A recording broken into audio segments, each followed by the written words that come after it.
Le Sud qui voit un nouveau gouverneur, candidat porté par la FDC et l'UDPS, a été élu gouverneur au deuxième tour de l'élection de ce jeudi à l'Assemblée provinciale avec 27 voix devant son challenger Émile Miseka Soumaïli de l'UNC qui n'a obtenu que 21 voix. Par aussi remplace à ce poste Théo Ngwabidje Kassi.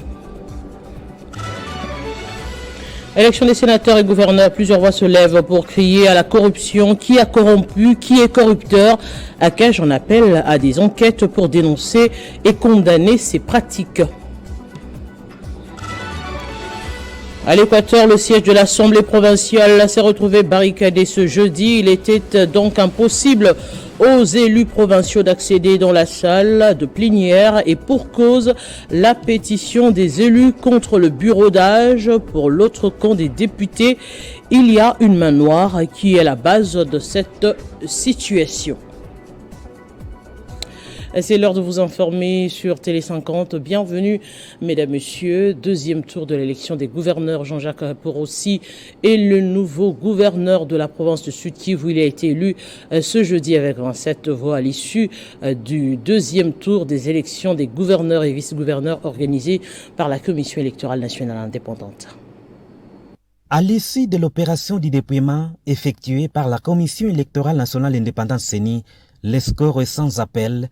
Il démontre clairement que les candidats de l'Union sacrée de la nation, le professeur Jean-Jacques Porossi Sadiki, l'emporte haut la main au bout du deuxième tour de ces élections de gouverneurs et vice-gouverneurs avec 27 voix sur les 48 votants, suffrage valablement exprimé par les députés provinciaux. Il surclasse son adversaire du jour, l'honorable Émile Soumaïli, qui n'a obtenu que 21 voix. Le discours novateur du gouverneur élu, le professeur Jean-Jacques Porossi Sadiki, présenté devant les honorables députés réunis en séance plénière lors de la campagne électorale samedi dernier, a fini par séduire les députés provinciaux au point d'obtenir ce raz-de-marée électoral.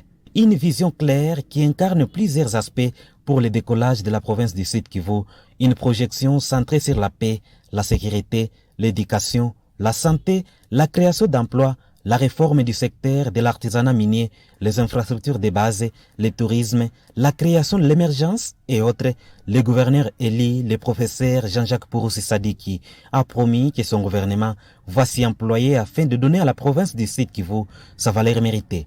Le 17e gouverneur, après le démembrement de l'ancienne province du Kivu, et 64e gouverneur, après l'accession de la RDC à sa souveraineté nationale et internationale, le professeur Jean-Jacques Porossi succède à Théo Ngwabidje Kassi, récemment élu député national.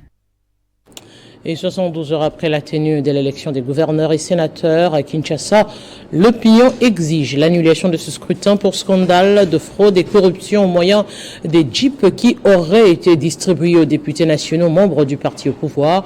Le dernier cas en date est celui de l'association congolaise pour l'accès à la justice de Georges Kepamba qui exige l'ouverture d'une enquête. Déjà éprouvé par des défis socio-économiques et politiques, suite au bilan chaotique du gouverneur sortant Jantini Ngobila, la ville de Kinshasa, qui devrait se revêtir de sa plus belle robe, voit ses nouveaux dirigeants poursuivre des intérêts personnels et partisans plutôt que l'intérêt général. Vous vous souviendrez qu'avant la tenue de l'élection des gouverneurs, vice-gouverneurs et sénateurs, il circulait sur la toile que des députés provinciaux ont été vus retirant des véhicules tout-terrain flambant neufs, prétendument offert par le gouverneur élu Daniel Bumba, soutenu par l'Union pour la démocratie et le progrès social, parti au pouvoir. Juste après, la toile a inondé des réactions et le dossier a pris la tournure dramatique. À l'heure qu'il est, la capitale congolaise n'arrive plus à retenir son souffle. Souvent silencieux dans les dossiers politiques au pays, le pasteur de l'église La Borne, Joseph Bondo Kassongo, avait lors de sa dernière prédication dénoncé la corruption qui gangrène les cycles électoraux en République démocratique du Congo. L'autre réaction était celle de Sami Badibanga, candidat sénateur à Mbujimayi, avait même retiré sa candidature pour corruption et instrumentalisation des députés provinciaux. L'autre à se retirer de la course, c'était l'artiste musicien Koffi Olomide pour le même problème. alors que l'opinion publique juge ces gestes d'inadmissibles. Pendant ces temps, le secrétaire général de l'Union pour la démocratie et le progrès social, Augustin Kabouya, a reconnu que des jeeps ont été distribués aux élus provinciaux membres de l'UDPS pour leur faciliter la mobilité, mais n'a pas voulu accepter que cela était une corruption. Quand j'ai donné de l'argent pour la campagne électorale, c'était pas la corruption. Quand j'ai payé la caution, c'était pas la corruption. Ça interroge Augustin Kabouya, mais l'opinion exige l'annulation pure et simple du scrutin. Et les réactions fusent de partout après la vidéo devenue virale dans laquelle on voit le secrétaire général de l'UDPS, Augustin Kabouya, expliquer les raisons de la distribution des véhicules aux élus provinciaux de son parti à quelques jours des élections sénatoriales et gouverneurales. Très inquiète de la tournure que prend cette affaire, la CAJ, Association congolaise pour l'accès à la justice, interpelle sur ce qu'elle qualifie de scandale de corruption. Nous sommes en ligne avec Joséphine Mbala, coordonnatrice ad intérim de la CAJ. Bonjour, expliquez-nous un tout petit peu et surtout brièvement le contenu de votre communiqué lié à cette affaire. En fait, on n'a pas fait un communiqué, mais c'est un tweet. La CAJ a réagi par un tweet en disant qu'elle jugeait inadmissible que le secrétaire général de l'UDPS, l'honorable Kabouya, aujourd'hui d'ailleurs élu sénateur également, puisse justifier la corruption des députés provinciaux intervenus à la veille des élections de gouverneur de la ville de Kinshasa par une distribution des véhicules. C'est pour ça qu'au travers de son tweet, elle réitère sa dénonciation récente sur tous les actes de corruption qui ont été menés durant tout le processus électoral. Et ainsi, elle a demandé à la justice de ne pas se limiter qu'à investiguer ou enquêter, mais d'organiser aussi un procès en urgence. Je pense que les dénonciations qui ont été faites déjà par notre tweet, il y a aussi des vidéos via les réseaux sociaux qui ont circulé sur toute la toile depuis la veille des élections des gouverneurs de la ville de Kinshasa. Cela a prouvé à suffisance que le procureur devrait se saisir automatiquement, donc directement, de cette affaire et d'essayer d'investiguer pour en savoir un peu plus, pour justement éclairer la lanterne de toute la population et surtout de faire en sorte que cette justice qualifiée de malade puisse guérir quand même de ce mal dont elle souffre jusqu'à ces jours. C'est pour ça que la CAJ a demandé vivement à ce que la justice puisse prendre en charge les dossiers. Et en tant que coordonnatrice ad intérim de la CAJ, avez-vous l'impression que ces élections, finalement, des gouverneurs et sénateurs ont connu des actes de corruption avérés? Bien entendu, comment voulez-vous que l'on puisse donner des voitures, des jeeps à des députés provinciaux? Sur certaines de ces jeeps, il y avait les noms des députés provinciaux qui étaient repris dessus. Ça aurait pu se faire bien avant. Ça aurait pu aussi se faire après que les élections aient eu lieu. Pourquoi avoir attendu la veille des élections pour commencer à faire cette distribution sous prétexte que dans le souci de voir les députés rouler dans de bonnes conditions, c'est pour ça qu'on a donné cela, ou c'était une forme de motivation, parce qu'ils ont entériné les tickets de l'UDPS. Déjà le fait de dire entériner le ticket de l'UDPS, c'est pas loin de la corruption. La corruption revêt plusieurs formes. Il ne suffit pas simplement de donner de l'argent aux députés. Mais aujourd'hui, nous savons que la corruption a plusieurs formes. Et aujourd'hui, avec ce qui s'est passé dans la distribution des véhicules, prouve à suffisance que le secrétaire général a usé d'une autre forme de corruption. Donc, il ne restera plus qu'à la ministre de Justice de se saisir de cette affaire, d'autant plus qu'elle a prévenu avant les élections. Direction la province de l'Équateur, après la pétition contre le bureau de cet organe, pour le bureau d'âge de cet organe par un groupe des élus provinciaux. Plusieurs jeunes sont descendus dans les rues pour barricader cette procédure qui, selon eux, ne vise qu'à paralyser la province. La plénière se retrouve une fois de plus fermée. Ils attendent les nouvelles instructions venant de Kinshasa. Joël Ilangila, un des jeunes gens au téléphone par la rédaction, nous fait le point à partir de la ville de Mbandaka. Ce qui se passe ici à l'Équateur, ça trouble l'Assemblée provinciale et la population de l'Équateur. Pour votre information, il y avait d'abord un bureau définitif qui était déjà installé dans l'Assemblée provinciale de l'Équateur, mais un groupe de députés minoritaires pro-Bobo, donc le gouverneur sortant, qui a épuisé déjà ses 2 mandats, sont venus juste pour étouffer toutes les activités de l'Assemblée provinciale et ils ont désavoué le bureau d'âge. Mais à ma grande surprise, est-ce qu'on désavoue aussi le bureau d'âge? Le bureau d'âge, c'est la loi qui dit que le plus grand et le 2, Benjamin, puissent diriger le bureau d'âge. Et aujourd'hui, le gouverneur sortant, il a envoyé les policiers et le général de la police pour venir barricader les députés, tabasser les députés. D'ailleurs, pour votre information, les députés cooptés de la province de la territoire d'Ingende vient d'être arrêtés par le général. Chose grave, est-ce qu'on arrête un député qui a l'humilité? Je me pose la question, je n'arrive pas à comprendre. Maintenant, il y a le coup de balle réel. Le général dit que les élections n'auront pas lieu dans la province de l'Équateur. Tandis que nous, dans la province de l'Équateur, nous savons tous que déjà les bureaux définitifs étaient très bien installés et aujourd'hui, on commence à tirer la population parce que la population s'est soulevée pour barricader la route à Bobo Boloko qui a fait déjà 2 mandats et vomi par la population.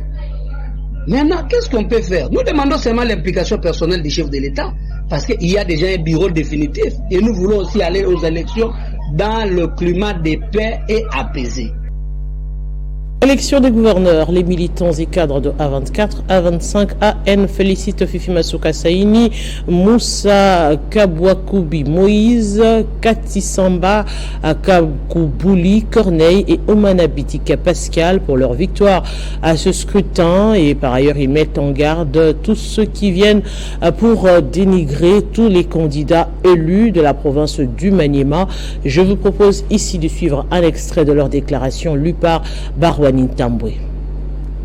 Félicitons tout d'abord l'autorité morale de notre plateforme, son Excellence Fifi Masuka Saini, pour sa victoire écrasante aux élections du lundi 29 avril 2024, dont elle a été élue gouverneur et sénatrice au Lualaba, pour le compte de la méga plateforme. Et lui souhaitons un plein succès dans l'exercice de ses nouvelles fonctions pour le développement de cette province en particulier et celui de la République démocratique du Congo en général. En deuxième lieu, nous tenons à féliciter le ticket gagnant du réseau pour le développement du Maniema, son Excellence Moussa Kabouakoubi Moïse et Katisamba Makoubouli Corneille, respectivement élus gouverneur et vice-gouverneur, dont l'adhésion massive tant de la population que des élus provinciaux l'a démontré. Nos sincères félicitations s'adressent également à son Excellence Omana Bitika Pascal, les meilleurs élus sénateurs de la province du Maniema, dont il montre son leadership capable et incontestable en République démocratique du Congo en général et au Maniema en particulier.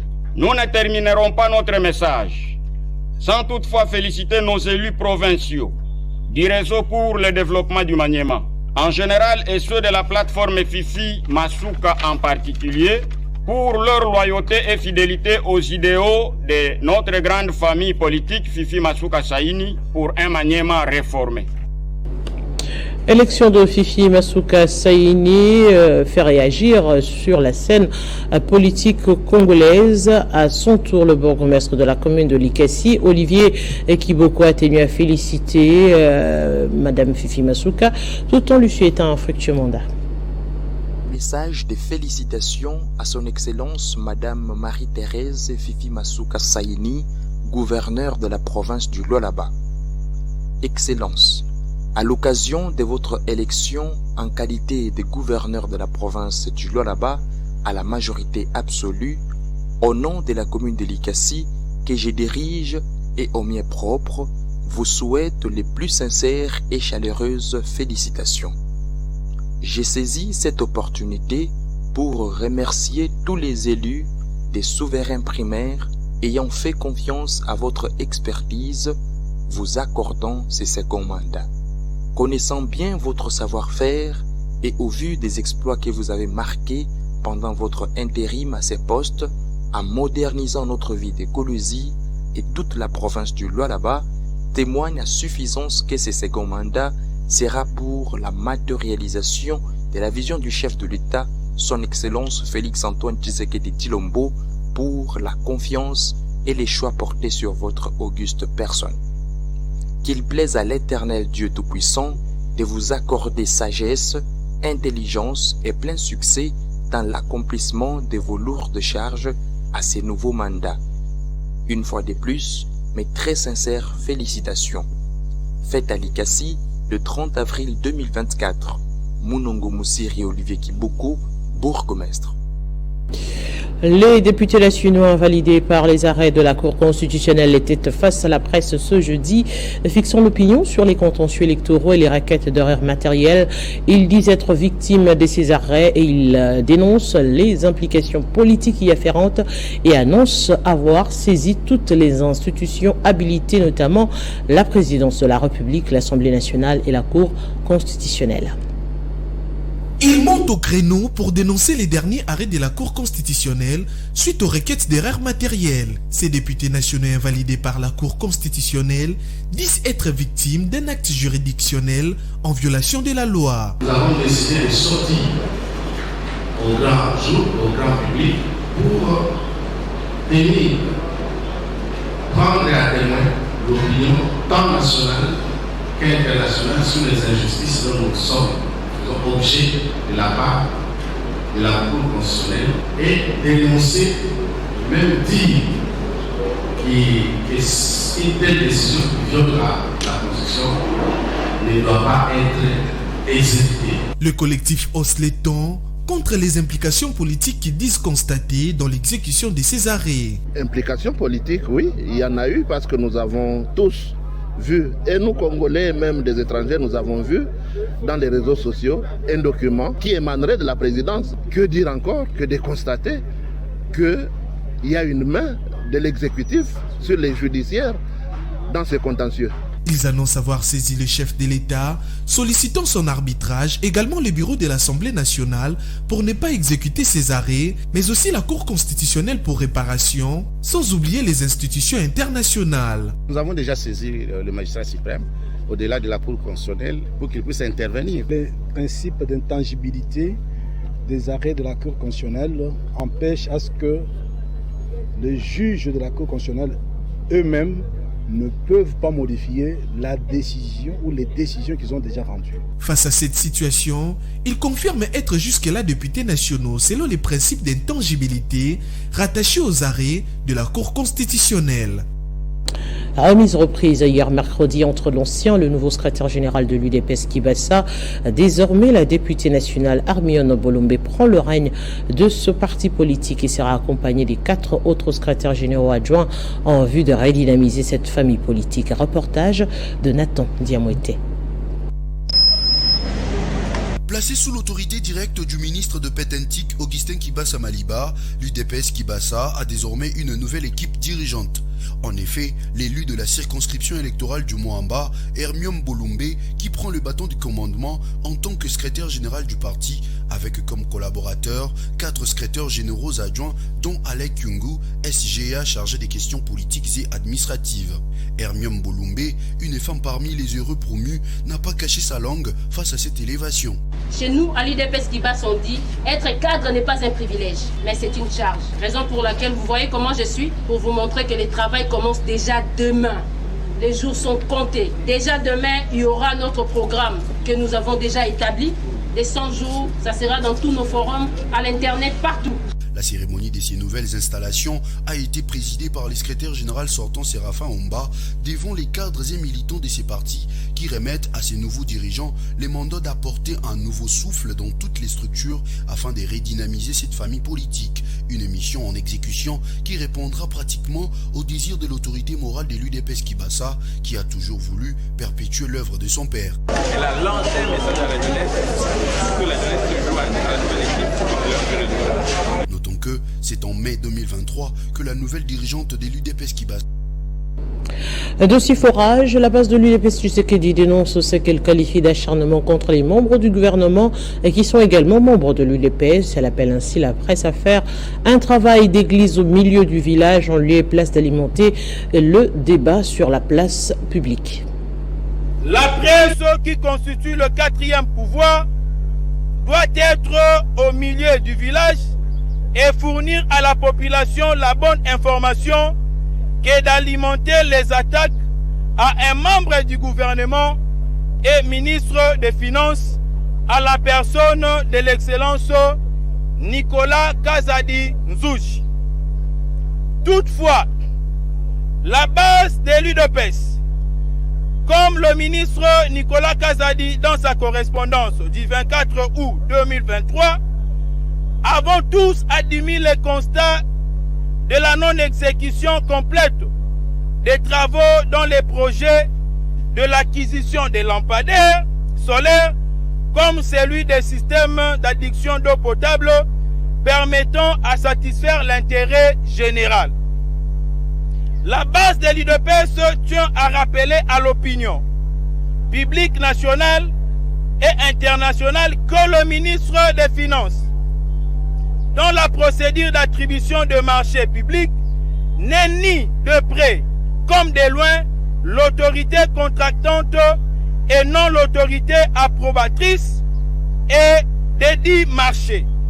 Au vu de ce qui précède, la base réaffirme sa confiance en ses dignes fils du parti, qui pour la toute première fois, depuis la chute du maréchal Mobutu, a réalisé un excédent budgétaire et a initié des réformes jusqu'à atteindre la 6e revue avec les institutions de Bretton Woods. Pour redynamiser cette structure et renforcer les liens, la Fondation Katangaise a tenu une réunion de prise de contact avec les présidents de toutes les associations socioculturelles membres de la dite fondation. C'est dans l'espace centre pastoral Monseigneur Tinfunga que de l'archidiocèse de Lubumbashi qu'a eu lieu ces assises, suivant le compte-rendu dans cette déclaration. De la communication du président. Le président a remercié ses pairs, les présidents des associations socioculturelles membres de la Fondation Katangaise, pour leur confiance placée en lui confiant la destinée de la Fondation Katangaise. Il a par la même occasion souhaité une bonne fête de travail à tous les notables katangais présents. Profitant de cette rencontre, le président a réitéré ses félicitations à l'endroit des dignes filles et fils élus respectivement gouverneur, vice-gouverneur et sénateur de son espace naturel qu'est le Katanga et leur souhaite plein succès tout au long de leur mandat en leur assurant de son soutien indéfectible. Nous citerons particulièrement leurs excellences les gouverneurs, Jacques Kabula Katoué pour la province du Haut-Katanga, Fifi Masuka Saini pour la province du Lualaba, Banza Mouloumé Marmon pour la province du Olomami, Christian Kitungwa pour la province de Tanganyika. Au demeurant, la Fondation Katangaise reste préoccupée par l'évolution du processus de désignation des responsables, des animateurs des grandes institutions de la République quant à sa représentativité eu égard à son statut historique et à son poids économique. On appelle ainsi au président de la République, garant de la nation et du bon fonctionnement des institutions de la République, à veiller à l'équité dans l'intérêt supérieur de la nation. Lancement de la formation télédétection par la firme Excalibur en faveur de l'équipe de géosciences du ministère de Mines. La cérémonie des débuts s'est tenue ce jeudi à l'hôtel Rotana en présence du secrétaire général Mines Ramazani Lutuba représentant la ministre de Mines empêchée. Le but ultime est de découvrir les ressources minières cachées dans le sol et sous-sol congolais. Durant 10 jours, 21 experts ont été sélectionnés pour bénéficier de cette formation. Le secrétaire général aux mines invite les experts des différents services du ministère à profiter de ces moments de formation pour ajouter un plus dans leurs connaissances. L'objectif visé par le gouvernement congolais en organisant cette activité de formation est de doter les experts congolais du ministère des Mines de connaissances théoriques mais surtout pratiques, leur permettant de mener à bien dans le futur de manière efficace et autonome les missions de recherche géologique par les moyens de la géophysique. Le directeur général de la firme Excalibur, le docteur Médard Koubanza, remercie d'abord le chef de l'État Félix-Antoine Tshisekedi et tous les membres du gouvernement et en particulier la ministre des Mines pour l'opportunité qu'elle offre à cette société de procéder d'entreprendre le projet de cartographie géophysique aéroportée en RDC tout en protégeant la biodiversité. Excalibur est certainement bien placé, bien positionné pour rendre un service de qualité au gouvernement congolais, étant donné son expérience pertinente pour l'exécution de ce genre de projet. Le DG du service géologique national, dont la plupart de ses agents font partie prenante de cette formation, a rappelé aux participants combien le pays a investi en eux et les invite à plus d'assiduité. Il sera pour nous un grand apport parce que nos experts seront en mesure d'interpréter les données géophysiques et si le contrat avec Excalibur tirait à sa fin, nos experts peuvent être en mesure de faire ce travaux sur terrain. Cette cérémonie a connu la participation de l'ambassadeur du Royaume d'Espagne en République démocratique du Congo. Avec plus de 200 millions de dollars américains, la société Plantation et Huileries du Congo PHC se dit prête à accompagner le gouvernement de la République pour la réussite de ces différentes réformes déjà initiées dans le secteur agricole. Jérôme Sekana, coordonnateur national du réseau des journalistes économiques, Toile d'araignée, l'a dit à Kinshasa lors d'une conférence de presse.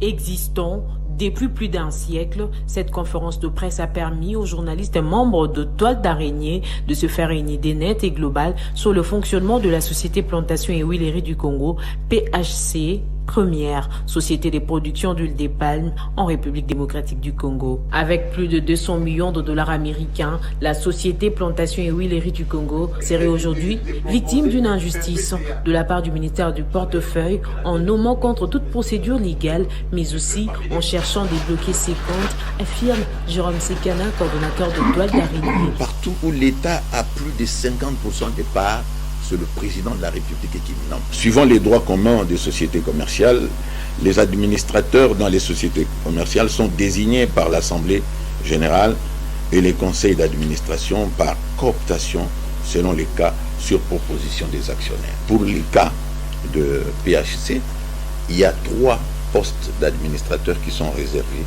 à PHC. Cela veut dire que l'État propose les noms des personnes qui peuvent le représenter dans cette société. Tandis que du côté des actionnaires majoritaires, on propose 5, étant donné que c'est eux qui amènent les capitaux et c'est eux qui gèrent les finances au quotidien. Et lorsque on propose les administrateurs, ces administrateurs se retrouvent dans ce qu'on appelle le conseil d'administration. Et au sein du conseil d'administration, il doit y avoir un vote. PHC, qui a plusieurs fois contribué au développement de la République démocratique du Congo par la création des hôpitaux et centres de santé dans des milieux reculés du pays, milite pour la création d'une prospérité partagée grâce à l'agribusiness. Problématique de l'emploi des jeunes en République démocratique du Congo, l'Organisation nationale de l'emploi ONEM et ses partenaires ont mis en place le programme TechWork qui assure la formation des jeunes pour des compétences requises. Ce 2 mai, l'ONEM a organisé une session d'information pour restituer les premiers résultats de cet encadrement de jeunes diplômés. En République démocratique du Congo, il n'est pas facile pour les jeunes diplômés d'accéder à l'emploi à cause des nombreuses exigences des entreprises, toujours en quête de compétences adaptées à leurs besoins. Et pourtant, l'emploi des jeunes peut stimuler la croissance économique, une problématique réelle. Voilà pourquoi l'Office national de l'emploi, l'Organisation internationale des employeurs, la Fédération des entreprises du Congo et Microsoft ont, grâce à leur collaboration, lancé les programmes TechWay qui visent à renforcer les jeunes en compétences digitales, humaines et sociales. Déjà, près de 5000 jeunes diplômés dont l'âge varie entre 16 et 35 ans, ont bénéficié d'une formation de 9 jours et sont désormais prenables par les employeurs. Et cette session d'information a pour but de servir de plateforme pour discuter des avancées de cette phase de post-formation. Sur le numérique et sur l'entrepreneuriat. Voilà, c'est un plus.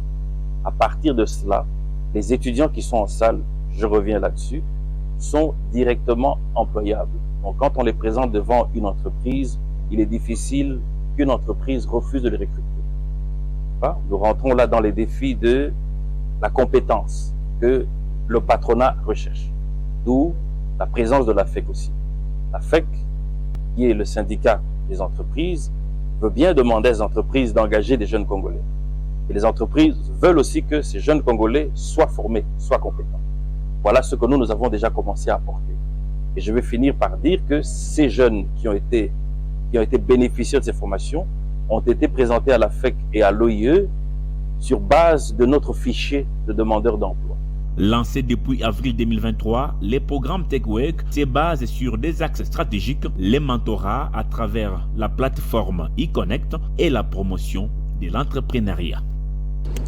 Dans l'actualité, toujours la 34e région militaire a présenté ce jeudi à Goma, au maire de la ville, une bande de présumés criminels. Ils ont été arrêtés dans différents quartiers de cette ville et sont accusés d'être les sources principales d'insécurité grandissante à Goma. C'est le résultat de l'opération Safisha Mujiwa Goma, entendait nettoyer la ville de Goma. Pour l'autorité urbaine Kepen Kaman, la population est invitée à collaborer avec les services de sécurité afin de mettre un terme au banditisme urbain.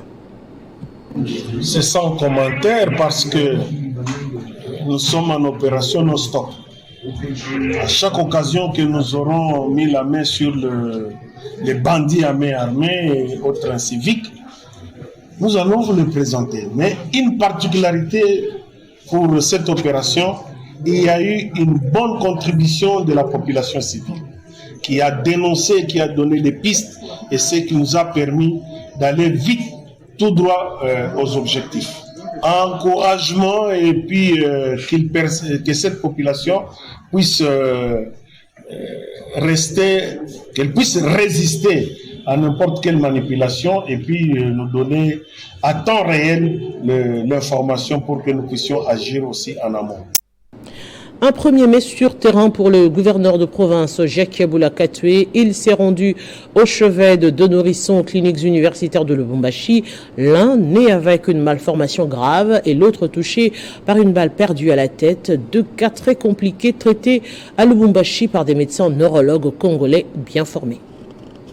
Après Jaël, l'élève né sans les bras et qui aura bientôt ses prothèses et sa bourse d'études, c'est Amael, cette petite fille, née à Mokambo, cité située à environ 250 km de la ville de Lubumbashi, avec la maladie d'Espina bifida, une malformation congénitale qui ne permet pas le développement de la moelle épinière chez le bébé.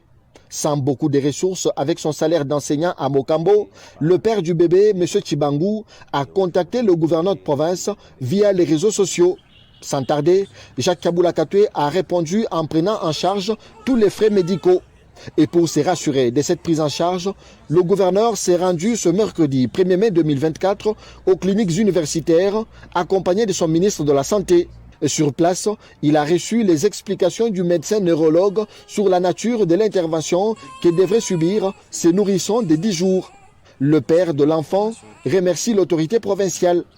En tout cas, je suis vraiment ravi du fait qu'une autorité comme le gouverneur se déplace après avoir été contacté sur Facebook pour venir s'enquérir de la situation. C'est vraiment touchant pour moi. Quelque part aussi, j'ai vraiment la joie. Pourquoi? Puisque ma fille va trouver maintenant la solution, puisque c'est ça notre souci.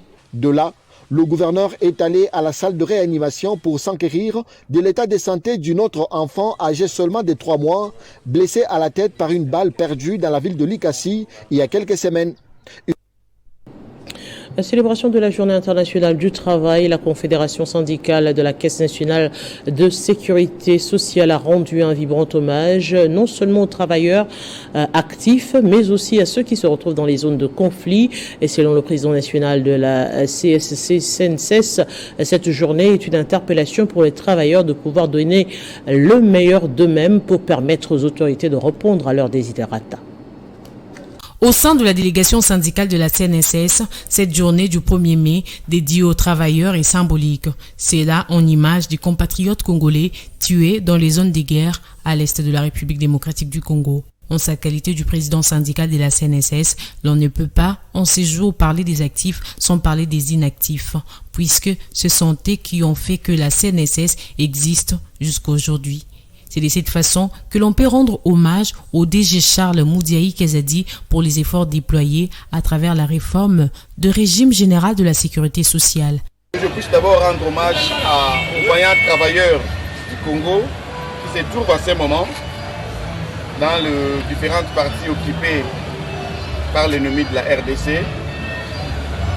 Chers camarades, là où vous êtes, tous travailleurs du Congo, particulièrement ceux de la CNSS, la délégation syndicale nationale de la CNSS pense à vous à tout moment. Profitant de cette occasion, Jean Eko, président de la délégation syndicale de la Caisse nationale de sécurité sociale, appelle tous les travailleurs au professionnalisme et à l'excellence. Profitant de cette occasion, Jean Eko, président de la délégation syndicale de la Caisse nationale de sécurité sociale, appelle tous les travailleurs à la prise de conscience. Dans le processus d'amélioration des conditions sociales des travailleurs, Jean Eko affirme que tout doit se passer à travers le dialogue social tout en rassurant à tous les travailleurs que son bilan sera jugé à la fin de son mandat et d'après lui, toutes les parties sortiront gagnantes. C'est à travers un cocktail que la cérémonie s'est clôturée dans une ambiance bon enfant. Et dans un point de presse tenu ce jeudi 2 mai 2024, le TP Mazembe annonce le lancement dans ses installations du projet Kabumbu, dont l'objectif est d'encadrer les jeunes apprentis footballeurs dont l'âge varie entre 3 et 15 ans qui, à la longue, vont intégrer les académies masculines et féminines du club. Reportage Jean-Marc Onkoulou. Au travers ces deux académies, KFA et Misichana, encadrant les jeunes footballeurs, le TP Mazembe a, au cours de ce point de presse, annoncé le lancement du projet Kabumbu, ballon en Swahili. Un projet qui va encadrer les enfants dont l'âge varie entre 3 et 15 ans. Ceux qui vont se distinguer pourront accéder à la KFA et à la Misichana. 2 séances seront au programme par semaine avec un encadrement des spécialistes au stade TP Mazembe. Ça peut faire Kabumbu ou ballon 2 fois. Parce que dans tous les cas, ça reste un ballon et les enfants sont prêts à courir bien sûr derrière un ballon ou 2 ballons et le nom, il n'a pas vraiment, on n'a pas voulu lui donner une connotation pour faire plutôt à une tautologie pour dire football. Mais le vrai nom Kabumbu, lui pour nous, il a un autre sens où c'est vraiment un ballon qui est rond. Contrairement au football qui est le sport bien sûr, mais là on est en train de parler beaucoup plus du ballon qui est rond et qui roule pour tous les enfants en fait. Plus de 300 enfants issus des différentes couches sociales sont attendus pour les débuts et ce, en toute sécurité. Nous, on est là, les encadreurs pour offrir sécurité, ça veut dire quoi? Même sur le terrain. On ne va pas laisser 2 enfants se battre ou quelque chose comme ça, c'est pour cela qu'on est là. Et sachez aussi que dans chaque terrain, dans chaque petit terrain, il y aura 2 encadreurs. Ce n'est pas juste un. Là, ça c'est pour donner une grande sécurité pour les enfants. Le projet Kabumbu est une opportunité offerte aux enfants afin d'apprendre le football. Revenons sur les titres d'actualité. Le Sud qui voit un nouveau gouverneur, candidat porté par la FDC et l'UDPS, a été élu gouverneur au 2e tour de l'élection ce jeudi à l'Assemblée provinciale avec 27 voix devant son challenger Émile Misike Soumaïli de l'UNC qui n'a obtenu que 21 voix pour aussi remplace à ce poste Théongwa Bidjekassi. Élection des sénateurs et gouverneurs, plusieurs voix se lèvent pour crier à la corruption. Qui a corrompu, qui est corrupteur? ACAJ en appelle à des enquêtes pour dénoncer et condamner ces pratiques. À l'Équateur, le siège de l'Assemblée provinciale se retrouvait barricadé ce jeudi. Il était donc impossible aux élus provinciaux d'accéder dans la salle et pour cause, la pétition des élus contre le bureau d'âge. Pour l'autre camp des députés, il y a une main noire qui est à la base de cette situation. C'est la fin de ce journal, mesdames, messieurs. Merci de l'avoir suivi et surtout, très bonne suite de programme sur Télé 50.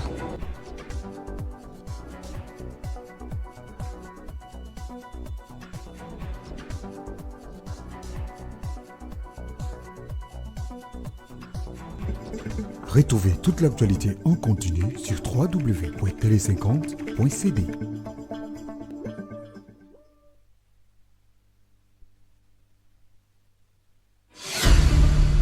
Voici le ticket gagnant de Fifi Masuka dans le Maniema.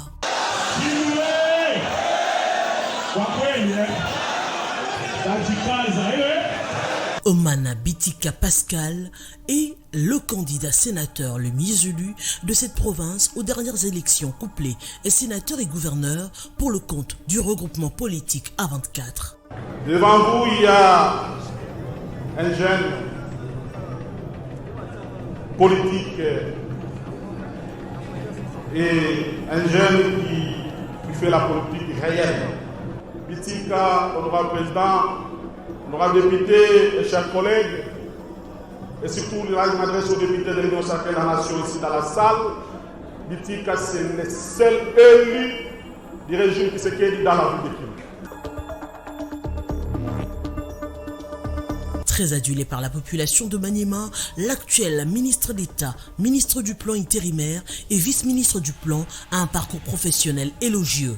Le haut représentant de la plateforme politique de Fifi Masuka Saini a fait ses preuves en tant que coordonnateur national adjoint SEMIA au ministère des Affaires sociales, coordonnateur de la campagne électorale du candidat président de la République Emmanuel Ramazani Shadari Moulanda à Kindu en 2018, ministre provincial des Finances, Économie et Action humanitaire du Maniema, ex-gouverneur à l'intérim de la province du Maniema au jour des élections de 2018.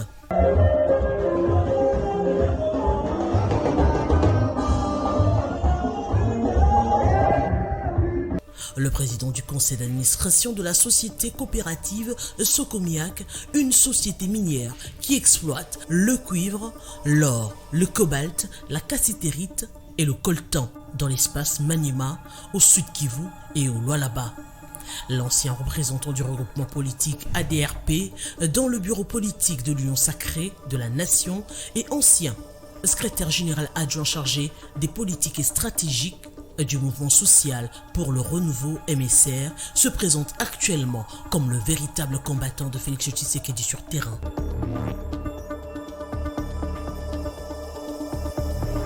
Le leader de Kindu dans le Maniema vient de confirmer une fois de plus sa notoriété et sa personnalité avec les élections des sénateurs.